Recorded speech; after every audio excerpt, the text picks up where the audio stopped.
Now, I know this video is just going to be a barrel of laughs, but alcohol is a class 1 carcinogen. It's actually listed as a class 1 carcinogen. What's a carcinogen?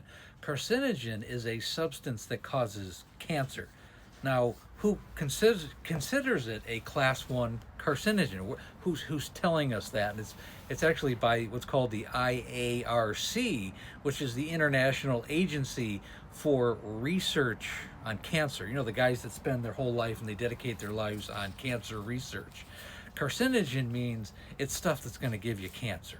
And there's a lot of, it causes apparently up to 200 different types of cancers. A lot of them are related. There's 7 basic cancers that it causes. The biggest one is really, the biggest concern is really for women, because it raises estrogen levels and it increases breast cancer, which is, you know, the scariest thing certainly for women, and it's one of the biggest cases. 217,000 cases a year because of alcohol. Alcohol creates about 45,000 of those 217,000, according to a 2019 study by the IARC. This is what it does. This is just one thing that it does. What's really important to understand is that the ethanol that's contained in alcohol is what really is the culprit. That's what really causes the cancer. And that can be any kind of alcohol, okay? It could be beer, wine, spirits, scotch, whiskey, vodka, tequila, any type of alcohol. Anything that has alcohol in it has ethanol, which is a catalyst which causes cancer.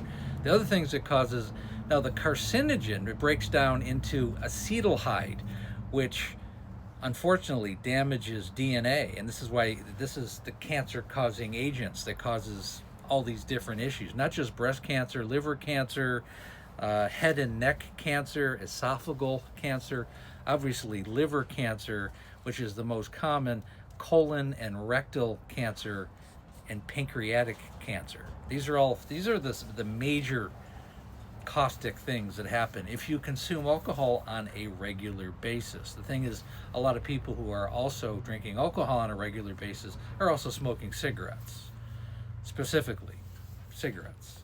So that combination, but alcohol by itself can cause all of these as well. And really the thing is, the vast majority of people who die from alcohol-related death isn't from the alcohol itself. They have cancer, they have heart disease, it's too much stress on the heart. They have liver issues, pancreatic issues, esophageal issues. They could have skin cancer, breast cancer, brain cancer. They could have Wernicke-Korsakoff, which is essentially better known as wet brain, but it's a form of alcohol dementia when you have a combination of B1 deficiency. Your vitamin intake, if all your vitamins are coming from alcohol, you're kind of screwed, because there's not anything of value to your body that comes from alcohol. Not good stuff, and they don't tell you this at the liquor store when you're buying, you know, an $80 bottle of some high-end whiskey. They're not going to tell you that. But hey, good times. So before I get the everything can kill you comments, you know, like, well, water can kill you, air can kill you, and food can kill you. Well, not like alcohol. Besides, you know, if you drink too much water and get behind the wheel of a car, you're not going to potentially kill men, women, and children who are innocent because you're inebriated or because you've been ingesting some kind of drug.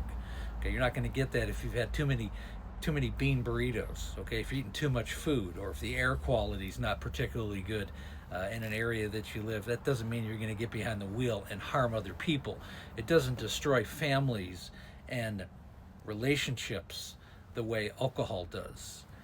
Alcohol is the #1 killing drug in the world, kills more, harms more families, does more destruction than all the other drugs and substances combined. It's accessible, culturally accepted, unfortunately, and it needs to be understood. And you know, people need to understand the damage that it can do. No one ever, you know, really talks about this, and it needs to be talked about. And really, it's important to talk about this before people get into the later stages, before they need alcohol to function, before they're chemically, physically, emotionally addicted, before it's become part of their personality and their identity. So important to make kids understand what they're ingesting into their bodies. And a large part of it, I want to tell with my wife's memoir, of course, it's called Amanda, A Cautionary Tale of Alcoholism. And I saw every level of addiction with her in the 27 years that I knew her. And unfortunately, she passed away almost 5 years ago. Again, you can find it on Amazon and also on my page and my link tree. And also, I go live Monday through Friday, right around 6 o'clock, 6:30 Pacific Standard Time, 9:30 East Coast.